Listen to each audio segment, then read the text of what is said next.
Welcome back to this episode of The Real Change Agents, where I invite leaders and influencers and people that I identify as agents of change to sit here in conversation with me and share their stories in hopes to inspire others. You know, I've relaunched this podcast, as I've shared on the past few that I've done since bringing it back.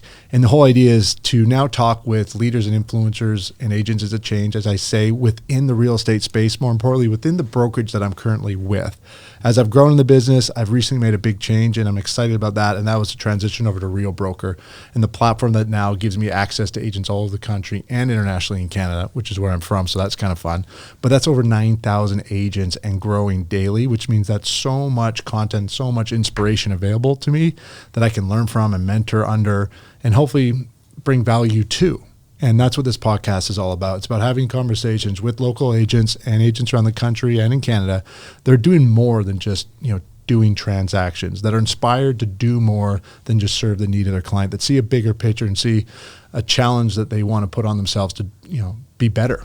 And that can mean a lot of different things in a lot of different ways. And that's what's so great. So eventually this podcast will start creating content all over the country that's showing real estate agents and an industry that is so transactional in many ways be more transformational, be more inspiring, and be doing more than just, like I say, serving the need of a transaction and being more transformational. So I'm excited about this guest because not only is he someone that I've got to know recently, but be inspired by because of a lot of similarities in how we live our life and how we walk in life and how we walk alongside our clients and how we meet needs in our community and meet needs in our business. Mm-hmm. And it goes well beyond just wanting to be real estate agents.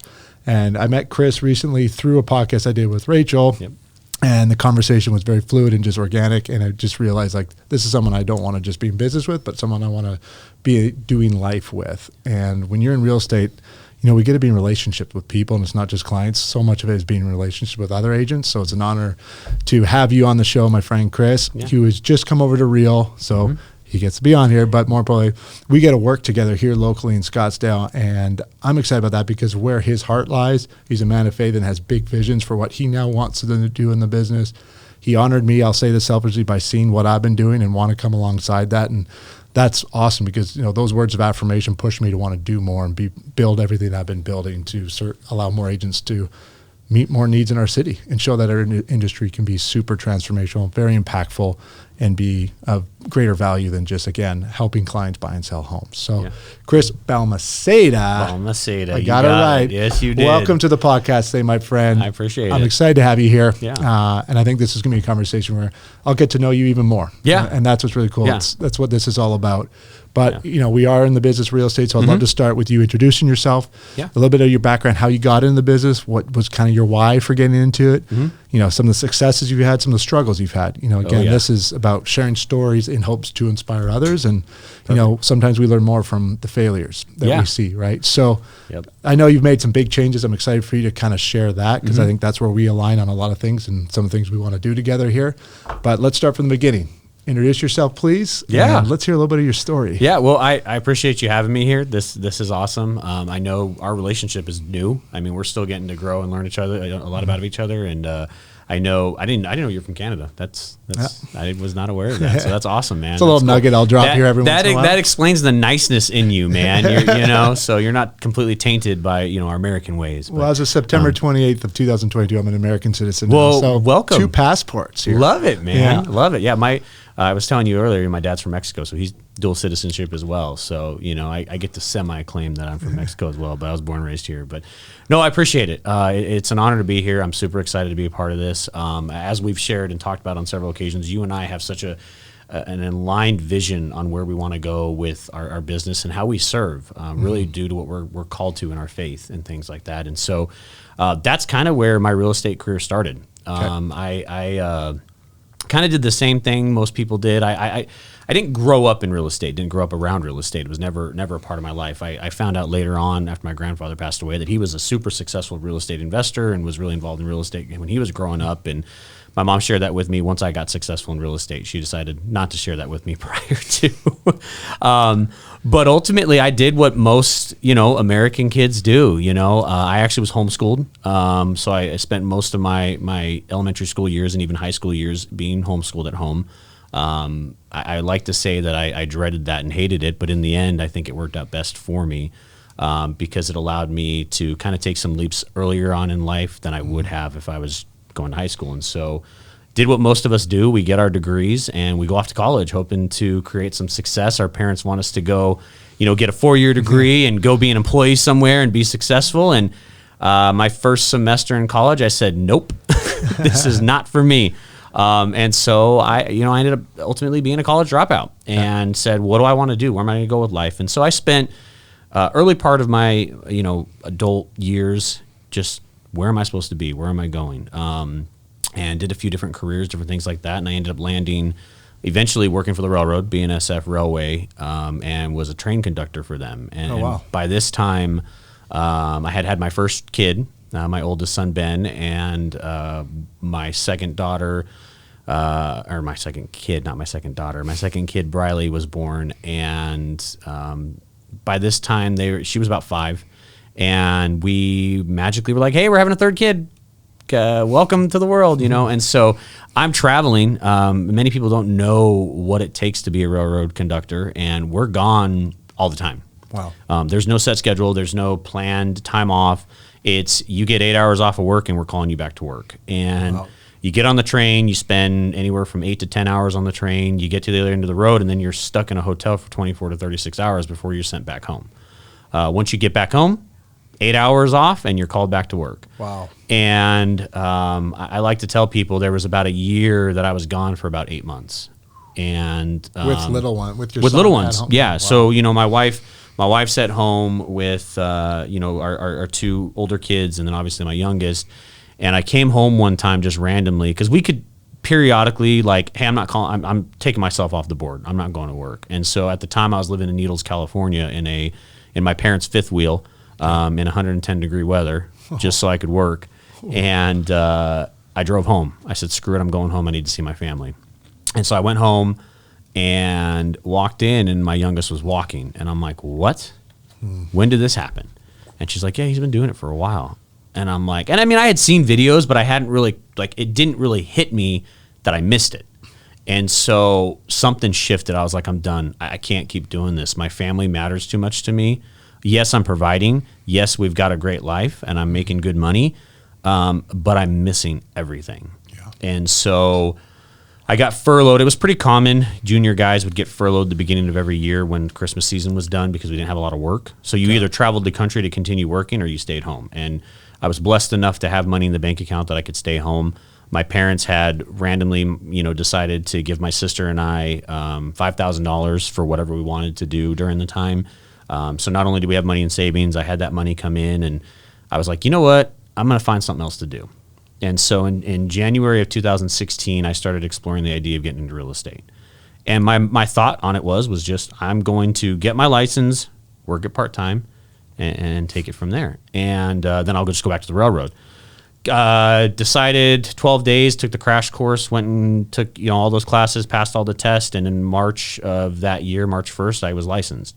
Reached out to a buddy of mine who used to be my youth pastor, said, hey, I just got my real estate license. I know you have requirements, as far as college degrees and this and that to be a part of your team, but I need to learn the business. Are you willing to take me on? So he took me on, and I managed to, within the first couple months, take a couple leads and made the same amount of money as I was making on the railroad, and said, why would I go back to the railroad? Wow. I'm home. I'm with my family, and I'm working way less. Wow. And so that was the starting point for me. It was like, you know what, there's something here. Mm-hmm. I had never really thought about real estate, never thought about making that a career move, never thought about it being what I was going to do the rest of my life.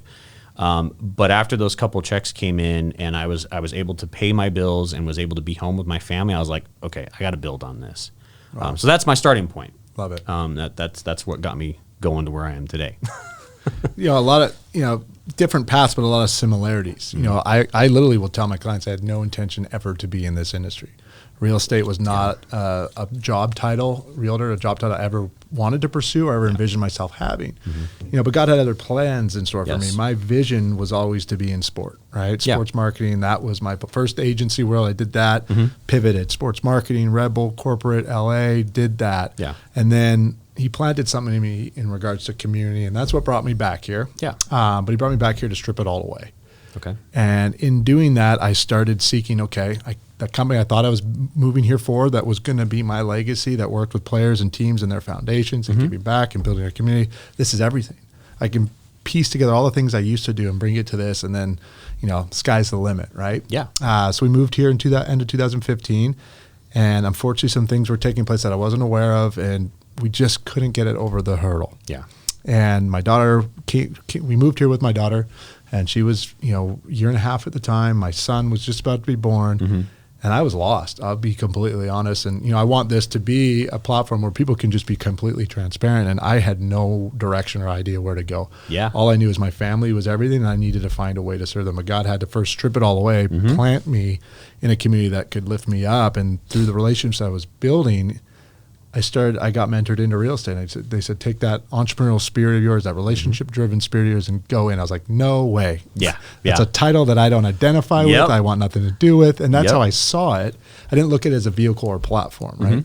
And I was pursuing some jobs with some teams here, and that's what I knew. And the industry I had access to was back in California. And I realized there wasn't a huge sport and entertainment marketplace here that I could really lean back into. So I was looking at the Suns, and there was a job I almost got, and I'm glad I ended up not, because I would have lived at that stadium. And I would have missed my kids. And it was my family that was that trigger to be like, I owe it to them, obviously, to give them everything. And to do that, though, I need to be a part of their life. I can't not be a part of the everyday. I want to make myself available, and that's where the entrepreneurship side really kicked in. I'm like, okay, maybe I'll look at real estate, because I can kind of be my own boss. I can create my own business, but I can also be present and available, and that's something I wasn't going to give up. So I love that you share that, because that's so important, I think, for everyone, that they find ways to have that balance. And, and if you're a family man, be available. Yeah. Be present, because those first years go by really fast. Too fast. And you'll regret not being able to be a part of that, I guarantee, down the road. So I love that you kind of had that kind of epiphany and just realized, like, this is what's more important. Yeah, that aha moment, really, in all honesty. And I mean, I look back now, I've got a 14-year-old, a 12-year-old, and a 7-year-old now, and so I look back on it and I'm like, man, the things I messed up with my 14-year-old and my 12-year-old, like the things I missed, my 7-year-old now benefits from the failures I had as an early father, because I realized, look, you're 21 years old and you have your first kid. You don't know you don't even know who you are, know? And so I tell my kids all the time, my famous line is, hey, please understand something. Just as you're growing and you're learning, I've never been a father to a 14-year-old. I've never been a father to a 12-year-old daughter. I'm learning and growing just as you are. So just as much as you want me to give you grace and give you forgiveness, please, I'm going to make mistakes. I'm going to mess up. And I realized that with my youngest, when he was born, it was like an aha moment that I put so much on making sure, because I grew up in a household where my dad was always gone. My dad was never home because he was working. He wanted to make sure he provided. My mom was a stay-at-home mom, and he wanted to make sure that was always kept and that never changed. Yeah. And one thing my mom always shared with me growing up was like, look, you have to be present. You have, your dad loves you and you know that he loves you, but how much have you missed out on that relationship with your dad? And now with him being retired and older and me being older, our relationship is different than it was when we were kids. But I am like so set on, I will be in my kid's life, and my kids are going to know that I was there, and they're going to know that they're not going to know the sacrifices I made, because I don't think we ever want our kids to know the struggles we go through, but I want them to at least know and be aware that I was there, and I made it a point to be there. That's awesome. And so, yeah, I mean, that's kind of what's led to me being where I am now, because of some decisions I made just recently. So I've been in real estate for 7 years. Yeah, I want to touch more on that now. Yeah. I was like, we could go down this path. I love it. I could keep rolling, but yeah, let's talk parenting, the philosophies we have, and what we want to provide for our kids, the foundations. We can do all that, but I think that's a great starting point, though. Perfect, that perspective you had as you got into it. And you got into it like I did, without really any background in it, or really an expectation of where this could go. But I feel like something clicked early on with you as well. Yeah. You were like, there's something here. And I know you mentioned the transaction, we can pay bills, but there's more there. Yeah. So please elaborate on that. Yeah. So as I started to grow and as I started to create success, I mean, I was blessed to be able to, help 14 families in 2016 in my first year in real estate, 8 months. Wow. And really use that as a means of like, okay, I could really go somewhere with this. And so in my second year in the industry, I made a decision that, this is the year I got to prove that I can do it on my own. Okay. It's funny, I got into real estate, and I shared earlier about how my mom never told me my grandfather was in real estate because he was really successful. And my mom, the first thing my mom told me when I quit the railroad was, you're not going to be successful at this. You need to do something else to provide for your family. And it was like, watch this, watch me. And so that was kind of my motivating power my first year, is like, I'm going to prove you wrong. Like, I'm going to prove you I can be really good at this. And I did. She was like, oh my gosh, I never thought that you could do what you were able to do. And so my second year was proving to myself that I could do it. And do it without anybody holding my hand, because my first year, everything was Zillow leads, my team lead, guiding me and directing me. Yeah. So my second year was, I'm going to take what I've created through social media and through relationships, because that was my focus. When I got into real estate, I always thought of realtor as being used car salesmen. They're just in it for the money. They're in it for the paycheck. They're not here for my benefit. They're just here to sell me a house. And I had sold and bought 4 homes prior to that, and that's how I felt. I felt like it was just transactional. They collected a paycheck, and I never heard from them again until I called them to say I need to sell my house. Yeah. And so when I went into my second year, and even in my first year, I was like, this is about the people. This is about the relationships and guiding them on their journey to purchasing a home or selling a home, whatever it may be. My job is to be a guide. My job is not to sell them anything. And so my famous line I would tell all my clients is, I'm not here to sell you this house. This house is going to sell itself to you. Yeah. I'm here to be your advocate and your guide and the individual that's going to make sure that you don't get taken advantage of, and make sure that you feel like you honestly got the best possible deal that you could get. I just make money on the back end for doing that for you. Yeah. And so what I realized in my first year is I built a lot of good relationships, built a lot of good rapport, and was getting a ton of referral business. I mean, my business for 5 years was all referral based. I never did lead gen. I never reached out to anybody to try to get business. I just literally talked to people about real estate, talked to them about what I was going to offer them, how I was different, how I did things differently, and built relationships, built it around the people. And my tagline used to be, you're more than a transaction, because I wanted people to know they weren't transactional to me. They were people. And I tell my clients, when we're done with this transaction, we're going to be friends. You're stuck with me for life. And they would chuckle like, whatever, because these are people I didn't even know, Correct. I'm like, no, I'm telling you, like, we're going to be friends, and whether you like it or not, we're going to be friends. And so I built these relationships with people, and my business blossomed because of it. And I look back on it now, 7 years into this, I look back and realize how God's hand was in that. Without me really being very strong in my faith, being very biblically sound at that time, He was building me to be a part of my community. And He was building me to do things and treat people in a way that He's always talked about in Scripture. And so for me, that's where the blessing was. It was Him providing without me realizing He was providing. Love it. And where I went wrong, I don't know if you're ready to transition into that. Yeah. But I want to just quickly interject, not on the face side necessarily, but I love that you wanted to make it more about the relationship, not the transaction. I think every agent, for the most part, believes the same type of thing, but the storyline that we continue to promote is that we are the hero. Yeah. The agent's hero, the marketing, the collateral, the messaging. Yes, we're helping a client, but it's like, I sold this. Yeah. I just helped a client put this in escrow, and it's showcasing themselves as the hero, because unintentionally or intentionally, this is your way of trying to get more business. And I'm not saying that's a wrong way to do it, but that's something early on for me I still struggle with. I do not promote a lot of my transactions. No. I have a really hard time with it, because again, I feel like it's very self-serving, and I hate saying that out loud, because it needs to be done on some level. It does. And there's an art to doing it. But oftentimes the narrative in our industry is the agent is promoting themselves as the hero, and it's the narrative, the commission, the lifestyle, the home. And there's so much more potential there when we can kind of set ourselves away from those different narratives. So I love that you kind of touched on that and made that the focal point, the relationship side. I'm here to be your guide. I'm not the hero of the story. You are.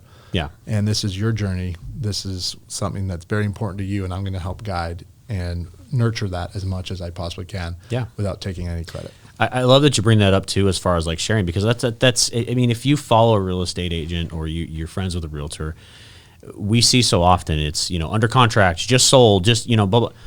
One of the big things that I made it a point to realize early on was, because I want to be the guide and I don't want it to be about me, I removed I from anything that I post. And so, and just recently I made it a point, because I just got a client under contract who's a veteran and referral source again. And we got under contract, and I'm sitting there thinking, how am I going to advertise this? Because now in 2023, my big thing I came into in 2023 is my word for the year. I'm not a resolution guy. I'm a word guy. Yeah. My word for the year is serve. Okay. And I'm like, how can I share this to do what we have to do as realtors? Yeah. You know, PR. We have to put ourselves out there that we're in the business in order to keep business. Yeah. But how do I put this out there where it's not about me? Mm-hmm. And that's a struggle. That's a big struggle. And it was like the Lord was like, make it about him. Mm-hmm. How can you make this about him and his family? And so the whole thing I posted, please join me in congratulating this family on their opportunity to do blah, blah, blah, blah, blah, blah. The only part about me being in the post was join me in congratulating them. It had nothing to do with, hey, I was able to get them under contract at this price and get them this concessions and was able to do this for them and I did this for them and I was able. Yeah. None of that was in there. It was his story. You know, help me and congratulate on him achieving this goal of getting this home, and also help me in thanking him for his service and being able to use his VA benefits to get a home of his dreams for him and his family. And so that was something I learned, never really put too much emphasis on, but I learned early on that when I share these things to market myself, I share them from their story, not from my story, not about what I did or how I made it happen. And that's, I think, a lot of things that we struggle as realtors is how do we toe that line of it's about me, it's about my clients, you know, where is that balance? And I think if you come from a servant heart and the mindset of I want to make it about them, then everything you do is about them. Mm-hmm. And there was a great book I read from Donald Miller called The Story Brand. Story Brand. Yeah. And one of the big things I love that he said in there is he talks about the story of how people create movies and how there's always a hero, but during that process, there's a guide. The guide is never the main focal point of the story, but they're a very intricate part of the story. And I look at myself as being that, and that's why I use the word guide. I'm your home guide. I'm the person that's going to guide you through this process, and that's where that whole mentality came from was from that book. So, and I want to be clear that doing things like promoting new listing, close, is not a bad thing, right? No. I think it's just in this business, you need to know who you are and who you aren't. Mm-hmm. And I'll be completely honest, as I've created more success and especially making a transition over to real and the big dreams and aspirations I have for Change Agent, for Homes for Good, and we'll get into that. Yeah, for sure. You know, part of in that fabric of those brands is this kind of mission statement I have for myself, which is to be a warrior in business so I can be a shepherd in the community. I love that. And that shepherd is shown how I can use the resources I have through my industry, through my platform to serve the needs that I want to help fill in the community. Yeah. But I have a big dream for that, so I need to do good business. But so as it's been growing, I guess subconsciously, and now I think more consciously I'm aware of it, is seeing those solds and close more and more online, and it makes me feel inferior, it makes me feel a sense of anxiety, like I'm not doing enough. Look at they're doing all that, and I'm not quite there. I'm starting to see bigger names, bigger brands that are doing more volume, and that quickly can be defeating. Because you can all of a sudden convince yourself that's what I need to be doing, because obviously they're at that next level where I'm trying to get to now. Yeah. And I like that I'm in a position now with real and with relationships like you where I can kind of have that wake up check or that check in, like, no, stop looking at that. Focus back on the why. You know, being the guide. Because when you're in line with the right type of people, none of that will matter. But as you kind of branch off on your own and kind of get isolated a little bit, you start seeing that, and it doesn't make you feel very good. Because you don't even know what's going on the other side over there.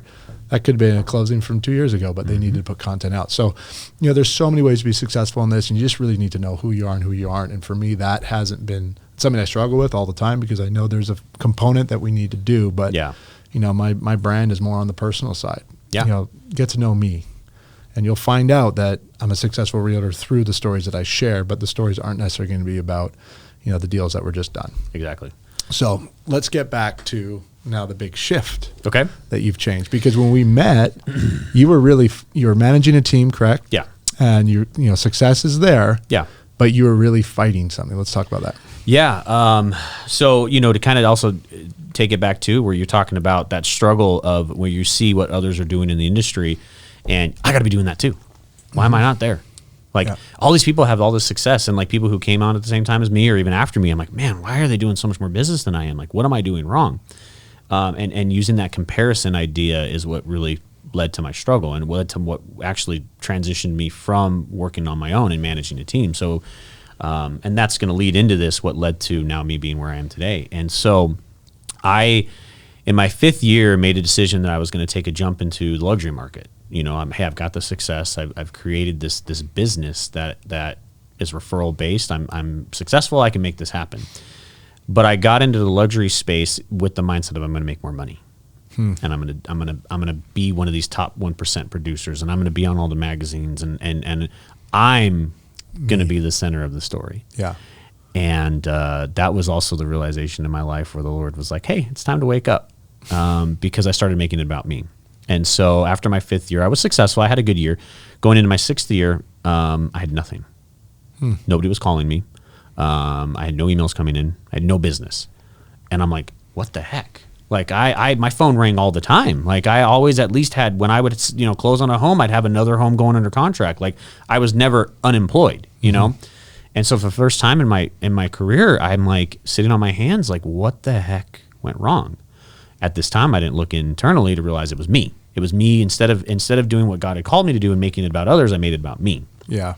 Wow. So I knew I had to make money. I had to provide for my family. And so now I'm really start diving back into my faith. Like, okay, you have 2 choices at that point in time. I can go, left and go away from my faith and, you're not here, blah, blah, blah. Or I could really lean heavily right into my faith and get back right with God. And so I really started diving into my prayer life and just being like, where do you want me to go?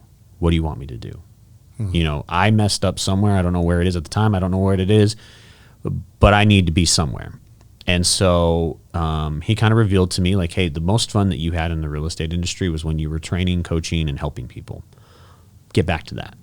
Wow. Like, okay, cool. So I made a decision in my 6th year that I was going to find a team to manage and was going to help them grow and hopefully align with them, value-wise to continue to grow with them. And so it just so happened that a local team here was hiring for somebody to kind of take on that role. And so I joined them. And, at the time, everything was really well aligned. Their vision made a lot of sense to me. That's me. Sorry about that. I thought I had it on vibrate, but it's my mom who doesn't get the Wants do to not know how the podcast is going. She doesn't know that the do not disturb doesn't work when they're in your favorites. So anywho, I apologize for that. But so needless to say, I was really in line with them at first, and things were going really, really well. We went from 15 agents on the team to 45 agents by the time I left. Wow. I had increased their revenue by about 20 million, 15 to 20 million in my year with them. And I was loving it. I was training, I was building programs. I was, completely revamping their onboarding. Like I was like, goodness gracious, this is amazing. What really struck me wrong was we had a situation that started coming up where they were a little bit more demanding of what I was doing. And they were a little bit more taking me away from the freedom of creating what I had been creating and wanting them done a certain way. And hey, it's their team. Yeah. Like they're allowed to do what they want to do with their team. And a few other things had happened, and I had just kind of had a few run-ins with them essentially where we just had a disagreement in how things were going. And I ultimately, at Thanksgiving, made a decision that we're just not aligned. Our values are just not there.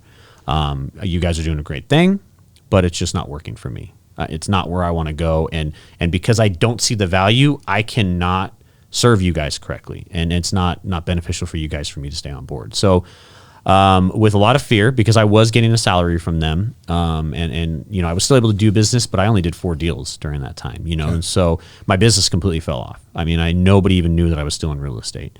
And with a lot of hesitation and fear, I was like, all right, here we go. We're back to square one. Start over. And the Lord was like, yeah, here we go. You really got to lean on me now because you got nothing.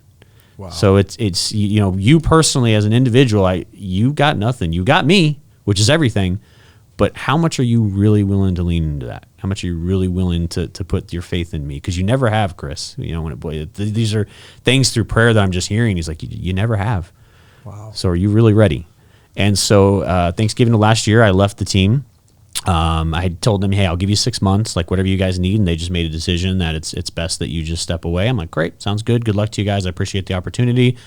And so I'm having to take a step back and be like, okay, I've been telling everybody it takes 3 months to create success. So it takes 3 months. Do what you got to do, but not fully leaning into what the Lord's calling me to do. Me still trying to do what I want to do. And so I'm still looking for jobs, looking for other management opportunities, looking to land somewhere else. And I'd been presented a couple opportunities to join a couple different teams, and had a few new build companies that reached out to me and said, hey, we'd love to hire you. We know that you're looking. And I actually was getting ready to accept the position, and something just didn't feel right. I think kind of back with your story where it wasn't lining up with what you needed for your family. Yeah. And I remember looking at my wife, Amanda, and I said, it's going to take me away from you guys.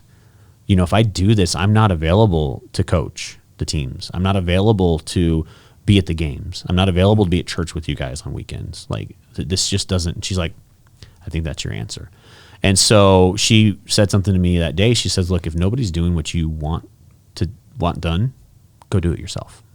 And so that was the day that I was like, aha, that's what the Lord's trying to call me to do. And so in December of last year, I said, it's time. I'm going to create my own thing. I'm going to create my own business, and it's going to be about serving. It's going to be about the community. It's going to be about how can I use my platform? How can I use my success to give back? And then that leads to us in January, I think. Yeah, it was just a couple weeks ago. and plug with Rachel here. Listening to Rachel Tarman's, The Real Tea, her podcast that she had you on. She even told me, we were talking on the phone. She's like, you got to listen to Tim's podcast. You got to listen to it. I love that. She's like, you trust me. She's like, she's like, Chris, we've sat down and I know where your heart is and I know where your vision is. You got to listen to Tim's podcast. So I was like, all right. So I listened to it, and I'm going in with this mindset of like, really, is it really going to be that good? And it was better than I even thought it was going to be. Thank you. And so, and so because of that, it led to me really kind of now seeing where my vision was going, and you creating Homes for Good and the change agent and everything that you're trying to do with that was exactly what I've been wanting to do, but never got to where I wanted to be because I just never knew what it looked like. And I'm like, so when you and I met and we talked, I was like, yep, this is it.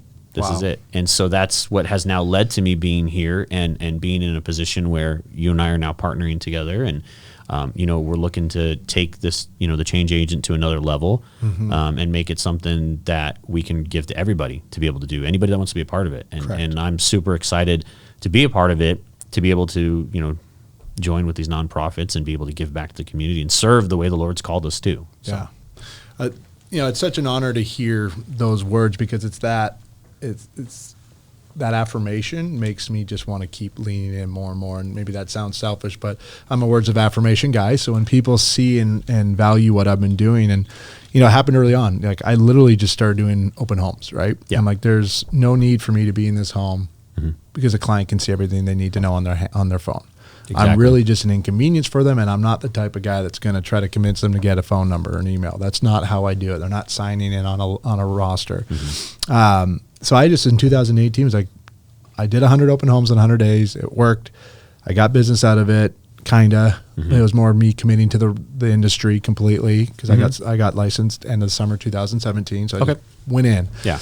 And I'm like, there's an opportunity in this place to create a conversation that goes beyond just my industry and add value to our community. And it came from my old company. That's where God's just like, you know what? Here's Pledger again in a completely different form, but the same concept. We're going to gamify giving. We're going to so I reached out. I count kids, sport. They're huge. Sport in general has been a massive platform in my life. It's something that continues inspires me, and I pull in, inspiration from. It was always so much more than entertainment to me. I grew up seeing the platform as something that served, that gave back, that inspired, that mentored, that healed, unified. It did it all. And, oftentimes media is just like sport just entertains, right? Yeah. You're just athletes. You can only, but to so many, they're more, And that's where I saw this connection. Well, real estate and sport are very similar. I have access to everyone in a sense because everyone has a relationship with a home. How can I, do more? So I just thought of Pledger. I'll go meet with local nonprofits. And I went, my idea was I'll do 20 open houses for one every month. I'll give $5 out of my own pocket just to say thank you. But more importantly, bring their story into my space, bring their materials, bring their need on some level to the table. So when people walked in, I would just say $1 is being donated on your behalf to help sponsor a child to get access to the game of golf in Phoenix to the first tee. Or, we're going to help get shoes on kids in foster care. And I'd have little Nike shoes. I'd had Alice Cooper posters for his. I had all of these things. But Austin Bates here at VIP Mortgage, a good buddy of mine, when I shared what I wanted to do in 2008, he's like, dude, no one's ever done anything. I'll match. So he kind of planted that seed and made me realize there's so much more potential in this business. Yeah. And if I could just use a simple act like an open house to help meet a need and share that story and never ask people to give, just plant seeds, I just felt like this is why I'm here and this is where I want to go. And I've just been leaning ever since. And to have people now be in a position to scale, but have people like yourself seeing that vision is so powerful because there's so much potential. And at the end of the day, it's just find a small need and fill it, right? It's nothing like you mentioned, like I didn't know how to build it. I've heard that over the years. I'm like, it's just, I found a way to use my everyday real estate to find a need and fill it. It's perfect. Without going overboard, Yeah. Without, having to write a check for $100,000. Yeah. We've raised $100,000 now in 5 years and supported 21 organizations, but it's been through small micro donations. Yeah. And a little bit going a long way and bringing the story back and how we're using our responsibility as a real estate agent to meet immediate needs of good in our community. And when people connect those dots, I think there's huge power there. And now we're at Real. We've got access to 9,000 plus agents to find more like-minded people that kind of see the potential of our business to do more. And if we can just plant seeds, I think the content that we can start creating, how real estate can be something so much more powerful is endless. And that's where I want to go. And I love that you see it because that just inspires me more. And now to be here chatting about it, it's huge, huge honor. Yeah, it's like I told you when we first met. I came to a realization as I was searching for where I'm going to go. We talk about it all the time. Who you surround yourself with is who you become. Truth. And that's one of my big struggles I've had in my real estate career is I just have never surrounded myself with equally yoked, like-minded people. And that was one of the first things that drew me to you, David, and everybody else that we're in relationship with. Is we're all kind of on the same page. We're all trying to go to the same goal, just to make the world better. And you had shared with me earlier about what Kimberly said to you about not leaving your footprint but leaving an imprint. And that like just something like that so simply, it's like holy cow! Like we don't want to when you think of a footprint, you're leaving a spot somewhere in the sand that's now been changed, and unless somebody goes over and covers it, it's always going to be there. But an imprint, that's something just on a way bigger level, and I think, that's what we all strive for is to leave our mark in a way that people know you were there, but it's not about you. It's not about like you're visibly there all the time. And I think that's huge. And I think what Change Agent is going to be doing and is doing is going to lead to that change, not only here locally in the Phoenix area, but hopefully nationwide and worldwide at some point. Because the truth of the matter is we have a platform that can do a lot. Absolutely. So I love that. I love it. And that's the goal. Right? Yeah. Let's think that big. Why not? Right. Yeah. And then to have people alongside me now and in a situation where the platform can really be pushed out there without any complications with different brokerages and things like we can do so much. So, as you kind of transition into Real, two parts, I'd love to know kind of what about the model? What about the brokerage itself, other than being aligned with Equally Yoked? I love that. But what about the brokerage itself kind of excites you? Yeah, go ahead. Sorry. One more piece. Yeah. And then as you kind of transition and kind of taking on this change agent role, I'm not going to put a contract in front of you, but the idea is, as we talk about, like there's expectations in play. Have you kind of started to wrap your head around how am I, who am I looking to align myself with in the community? What are the stories I want to connect my audience to? Yeah. Because again, it's not about I want to give X amount of dollars every year. It's I want to identify a need and bring that story back, because those stories are what are going to inspire people. And I think from a consumer standpoint too, where we're thinking about the business, they want to know what you stand for, right? Yeah. They want to believe in you as a human being just as much as they believe in you as a real estate agent. Yeah. So, this will help make you even more memorable than you already are. I know that for sure because of how you've built your business from the referral side. That's been your mission and vision from day one. And I know there's been pivots and the road hasn't always been straight, but there's a reason for that. But what is it that you feel yourself called to want to connect with this year, that you want to, entertain your audience with, the stories, the organizations that are doing such great work here in our city, so that we can make sure that they're aware and they can reach out to you and ask questions, if not, get involved with you? Yeah. So to start with the first part with Real, it's interesting because Real was never on my radar.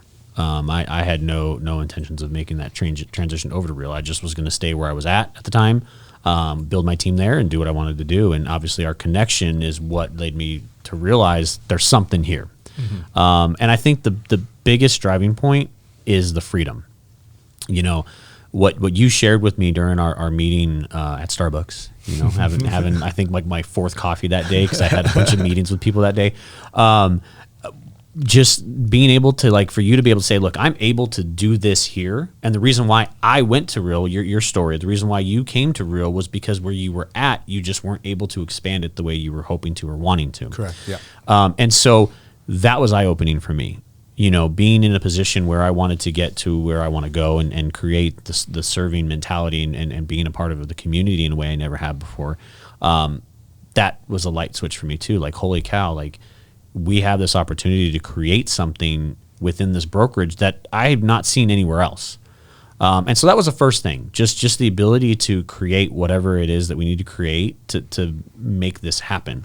The next part was, like I talked earlier, the collaboration, the ability to have connection to anybody within the brokerage to learn and grow and to create success in any way, shape, or form, because we lack that so much in this industry. I think so often we're more concerned about, don't take business from me, don't take my gem, don't take my idea. I'm not going to share it with you because you're my competition. Yeah. And I don't like that. If it's on a team side, it's like, what have you done for me lately? Exactly. And if you haven't done it, then I'm out. Exactly. The loyalty, it's not there. Yeah. If I'm not getting something from you, I'm not here. Mm-hmm. And that's one of my biggest struggles I have with the real estate industry is we are so afraid to share with each other. We're so afraid to help each other. There's so many new agents I see that come on and they don't know where to start. And people are so, like, either they're critical of how do you not know that, or they don't want to help them because they are afraid they're going to take business from them. And that's never been my mindset. That's never been my mentality. Like, I love the idea of being able to take somebody, and if somebody is more successful than me and I was able to help them get there, hey, round of applause, like, congrats. I'm so happy for you. And so that was one thing that was a big speaking point to me as well, is the fact that Real has such an open dialogue amongst the agents. Yeah. That everyone is like, look, we're in this together. Correct. And whether we're all here in Phoenix or we're somewhere else in the US, everybody communicates to help each other. And that right there, once again, is something I have not seen in a brokerage. And so that was another key driving point to me as well, was just the collaboration ability that nobody's here to take from each other. We're here to help each other grow. And you see that. Yeah. And right here in our backyard, we have 400 plus agents, almost 500. Yeah. And there's no competition within the community. It's all about how can we celebrate each other and work towards, helping each other be better. Yeah. We all have different sets of skill set, and the idea is let's collaborate and pour into each other however we can, because that elevates the brokerage as a whole. And that culture, a testament to the leadership, how they built it, the expectations they had from the beginning, and it's happening. It's so real with what's happening. Real. 4,000 agents a year ago now, 9,000. Like, it's catching on, and people are seeing the value. And a lot of it is the culture, the connectivity, the ability to learn and mentor under, leaders, influencers in our industry. They're are creating success in their business and doing it in a way that can be poured back to the community. I love it. Yeah, it's phenomenal. It's interesting because I just recently, on a listing of mine, I had a Real agent call me, wanting to do a showing, and it's so weird just to hear the conversation, how different it is when you have an agent from Real. And I remember being with my past brokerages, I'd have them call me and be like, hey, we're with the same brokerage. Like, there's some camaraderie there. Like, let's have a decent conversation, and just business, cold, blah, blah, blah. First Real agent I've had call me since I've switched over, and just, hey, I'm from Real also. Oh, awesome. That's so cool. And hey, I love it. Yeah, I love it too. Like, it was such an easy, fun connection, because for some odd reason, we're all happy now. Yeah. It's like something is in the water, honestly. Yeah. I mean, it's so cool just to see how people embrace it. Like, they switch over and it just, something switches where it's like, oh my goodness. Yeah. I love it here. Like, this is great. I've never seen anything like this before. So those are the key things. And we could talk about, the profit share and the ability to, create wealth through that. And that is important to me. Don't get me wrong. Yeah. But that's obviously not my number one driving point. My driving point is being able to serve and give back and help and be a part of a collaborative where everybody's here to help each other. But I think that's a part of what you shared earlier, though, the freedom side of it, right? Yeah. There's so much, there's 8 ways to make revenue with this brokerage. And it's designed that way. So you will have, if you're a producing agent, that freedom. Yeah. And I think that's the key part about this culture too, is pretty much everyone that's a part of this community or our brokerage here around the country are for the most part producing agents, right? Yeah. So there isn't that sense of threat from anyone else because they're already successful in their craft and are confident in themselves that they're happy to share and give back to other agents so they can be successful too. Exactly. Because it benefits them at the end of the day as well. So let's talk about now what you're, from an impact standpoint. I love that you mentioned that comment because I think it's a great footprint. Yeah. An imprint, not a footprint. So like if there's, maybe this isn't too big of a question, what kind of imprint are you looking to make on our community and with what group or in what category, however that looks? Yeah. Like what type of imprint do you feel yourself being called to kind of help? That's been my struggle for the past few years when I've been really trying to decide. Because my wife and I have always wanted to have that means and ability to give back, and we've always wanted to identify what does that look like and who is that. We go to scripture where Christ talks about taking care of the widows and the orphans, making sure that they're cared for. And so my passion is around children. I mean, I love my kids and their friends. Like their friends come around, and I want to make sure that their friends always feel welcome. They feel like they're at home when they're with us, that they feel like we're a safe place to be. And so I think when I think to what I want to impact and what I want to do, whether it's creating my own nonprofit to be able to take care of, foster kids or orphans or kids that just don't have what, somebody still has their parents around would have. I don't know what that looks like, but I know there's plenty of organizations out there that I can lean into. And so a lot of my passion lies in there. A lot of my passion lies into with single mothers. My wife grew up in a single mom home, and she shared the struggles that she had because of that. And so a lot of our passions do lie in those two avenues, and we want to be able to give back in some way, shape, or form. Still trying to identify the exact nonprofits, because we could go to one of the big conglomerates or whatever the case may be, but I want to make sure that the money's actually going to who it needs to go to. And that's something that I'm still trying to identify. Sports is a big thing for me as well. I think we've talked about this. If I could be able to do something where I could take maybe some, an area of the valley here that's underprivileged, that they were given an opportunity, if somebody would just believe in them and provide them some, financial assistance, that they could go to where they want to go and do what they want to do.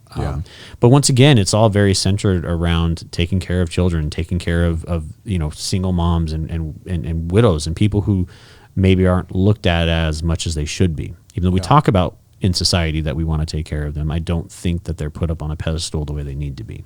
Wow. So that's where my vision is. Don't know exactly what it's going to look like, but that's where the vision is.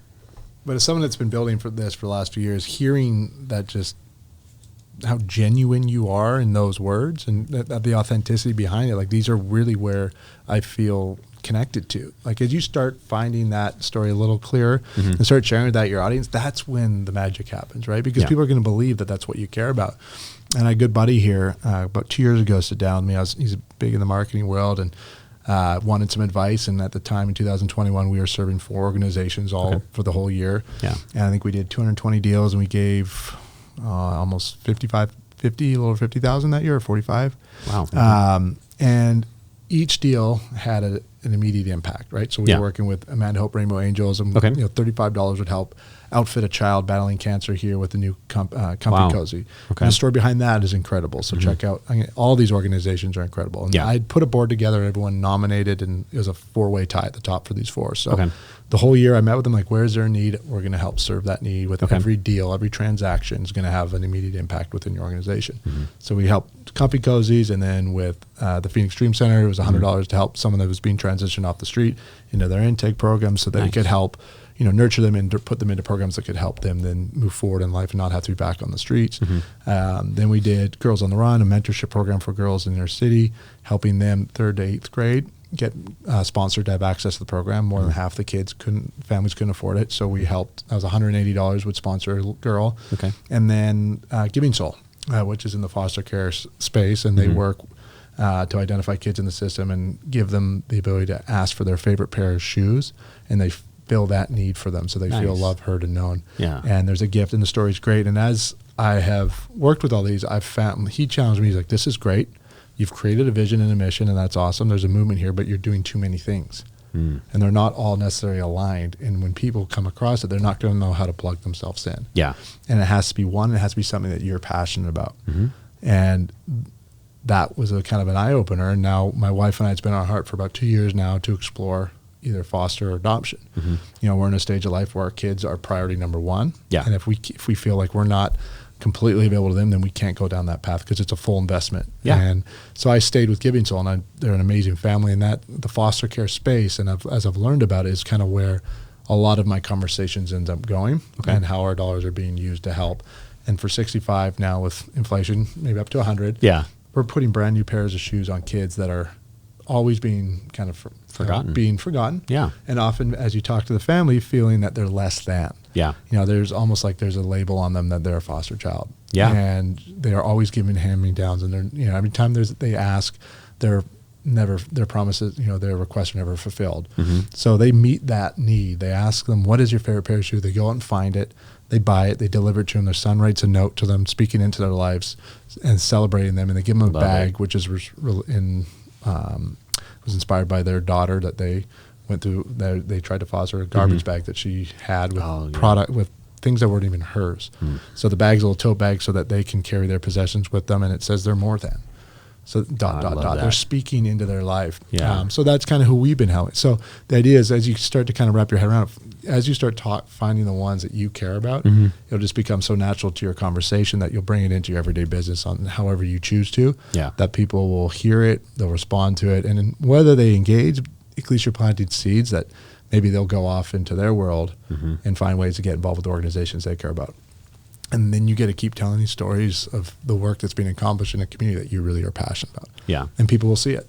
Yeah. No, I love that. And that's the thing of it is I guess I just haven't leaned far enough into it to do the research on where exactly. I mean, I've asked people, you know, hey, who would you recommend nonprofit wise? Who could I help? And I love that you shared what you shared with all those organizations, because I think anybody listening to this, you know, definitely look them up. Help them out. And I think the big key that you talked about, financially speaking, is the dollar amounts. You know, it's not thousands upon thousands of dollars. No. You know, and I think that everybody has this stigma and this mindset that I can't do any good with my $10. Correct. I can't do any good with $5.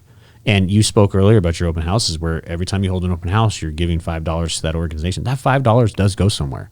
Oh, yeah. It does help. They can stretch it. And so I think one of the big keys to anybody listening is realize that it's not thousands upon thousands of dollars to make a difference. No. You know, small amounts here and there will make a difference over time. And, you know, I think that's one of my big keys that I had to get over mentally as well, because I always thought, well, you know, I got to write this $50,000 check or this $100,000 check in order to really make a difference.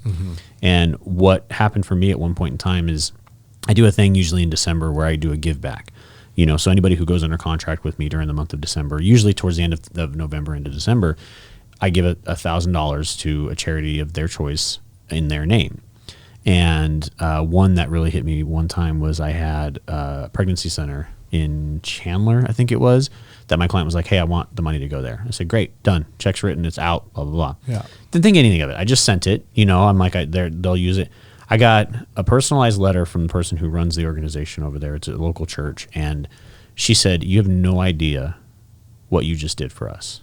And like, she broke down, you know, you bought this amount of diapers, you provided these amount of blankets, you provided this amount of food. Like, we've never had a donation of that size ever to our organization. And I was like, wow, okay. Yeah. Like, there's something here. Yeah. And so, and once again, it's never about me giving so I can get that letter. It's never about me giving so I can hear about what I did, but to really, it put it in perspective. I'm like, yeah, you know, this does make a difference. It does change people's lives. And so that's the key. And that's really ultimately why I want to partner up with you and be able to do this with Change Agent, because I think if we had more of us in the industry that were doing this, we could not only change our local communities, but could probably change the country. Absolutely. I agree. So you know, we just had the Waste Management Open here, and I put a fun campaign out. I think you Yeah. saw where, Yeah. you know, in honor of my old company, Gamify Giving, having just playing some games. Yeah. You know, Yeah. I put $5 behind every birdie Rory McIlroy got for the Okay. tournament, right? Yeah. And again, I'm going to help the First Tee Phoenix sport kids, and I love the game of golf. It tied into it. And Perfect. Gave $100. Yeah. But I remember seeing on TV, they were panned through, I think it was 16, the par 3. And I'm a big consumer of sports, so I know how many people are there. Yeah. And I know how many hundreds of thousands of people came through the door, if every single patron of the event just gave $1, Yeah. probably over $800,000. Yeah. And think of the good that can come from that. Exactly. And that's just $1 per person. One, so yeah. like, when you kind of take a step back and see the forest from the trees a little bit, you can see that a little bit can go a long way. And if you Yeah. identify the relationships that you care about, you'll find ways to keep bringing those stories back Yeah. to your marketplace. And, you know, you're going to just see the fruit from it, but in a good way, not Yeah. just because your business is going to thrive. Yeah. You know, you're just going to enjoy life as a whole much better because you're serving in a greater purpose. Yeah. Your why is more than just a transaction, right? Yeah. And we have the capacity to be in relationship with people every day. Why not elevate our standard of service to meet more needs than just that of our client? Yeah. And if we do that well, then we can also serve the needs of our community. Exactly. So Love it. as you kind of transition Yeah. into Real and kind of get involved with what we're doing, and if people have any questions about some of the stories you've shared or have any kind of are curious to learn more about kind of your journey in real estate, what's the best way for people to get a hold of you? Oh man, well, my phone obviously because it went off during this podcast. But I am on Instagram. I got to remember my handle. It's Chris Balmaceda. I'll spell it BALMACEDA AZ Realtor. I'm trying to get my TikTok blowing up. You know, it's a whole new space. It's I'm a not whole even new playing space, man. I've had some success. Okay. TikTok's a weird beast. But I'm there at dad.azrealtor. The focus behind that is I'm a dad first, I'm a realtor second. Okay. And I just recently posted a funny little video with my daughter that she's like, you better not post that. I'm like, no, it's getting posted. It's posted. Like, and it was my biggest video that's blown up so far. So she's a little upset with me, but that's okay. You know, I mean, that's the joys of being a father. We get to embarrass them a little bit, but Yes, we do. Yeah, so that's where I'm at as well. You can find all my contact information there on Instagram. If you really easier place because my last name is difficult, but my website is househuntingarizona.com. All my contact information is there as well. So Perfect. If you want to get in touch with me, you can hit me up there. And we'll make sure everything's in the notes Yeah. online, so when people see it, they'll be able to kind of scroll down and find it all as well. Yeah. You know, you've shared a lot in your journey, and there's a real passion behind coaching and teaching. Yeah. Yeah. Is there one thing you can leave everybody with that you would, like to gift them in terms of knowledge? What they could be doing today to make themselves better or stronger in their craft of real estate? Man, you're putting me on the spot here. There's no pressure. Yeah, I know, huh? Follow up. Yeah, follow up. One of the key things I think in real estate would just be consistency. Obviously, we saw in my 5th year where I kind of failed. It was because I lost my consistency in that. Everybody talks about it in real estate, and that's not my golden nugget. But I would tell you anything that you do in life, whether it's in real estate business or in life or with your kids or coaching or training, like, you have to be consistent. You have to show up, and you have to show up 100%. I coach my daughter's volleyball team, and they're so hard on themselves all the time. I mean, we're our own worst enemies, and I tell the girls all the time, I'm like, you have to give 100% all the time, because if you don't, you're cheating yourself.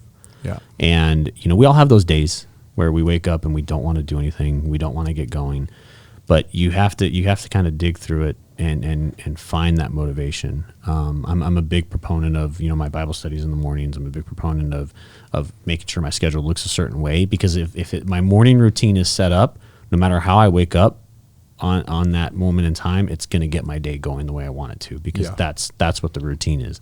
So I would say, the biggest thing is for anybody looking to create their success or grow or to just get going is first and foremost, get your morning routine set. Okay. Start it up with some personal time. Start it up with focus. There's a Brian Buffini quote that says you can't pour from an empty cup. And the biggest thing that he talks about is he talks about these tiers where you have a small tier up top and then everything flows down. And if you take from the top tier and you pour it in the bottom tier, you're empty. But if you pour into the top tier, which is a representation of you, and you continue to pour into it until it begins to overflow, it overflows into the next tier, which he then uses as a reference to his family. Well, as my family now benefits from the overabundance of me pouring into myself, it now overflows into my business. And I'm never taking from my cup to put into other things, but what everybody is getting from me is the overflow of what I'm putting in. And so there's an importance behind your own morning personal routine. And you have to invest in yourself. You have to invest in your own personal time, spiritually, mentally, and physically. And so that's what I would leave you with is if you're struggling to get going, you're struggling to stay consistent, struggling to get yourself really up and running, start taking that time in the morning to really focus on you and really, really invest in yourself spiritually, invest in yourself physically, and your day, you'll be astonished by what your day looks like when you start doing that. I love it. And I couldn't agree more. It's something that I try to implement every single day. Yeah. And like I said, having grace when you don't. Yeah. Right. Like, but the more you continue to make that structure, especially first thing before the kids get up, the rewards are there. Yeah. Every time. Yeah. I love that analogy. Yeah. Thank you for sharing that. Yeah. It was a roundabout way to get there, but I finally got there. You got there. I'll definitely make sure that people, revisit that because I think there's a lot of power there. So thank you so much, Chris. Thank you, my friend, for being here. It's been a pleasure. I hope everyone got a lot of information out of that episode because I think there's a ton of content there. Appreciate it. If you have any questions, he's readily available 24/7. Oh yeah. And if he's got some big volleyball games, let us know the schedule so we can all come out and celebrate. For sure. For sure. I appreciate it, man. No, I appreciate you having me here. It was a pleasure. I look forward to hopefully doing more with you. Let's do it. Awesome, man. I appreciate it, my friend. Thank you. Take care.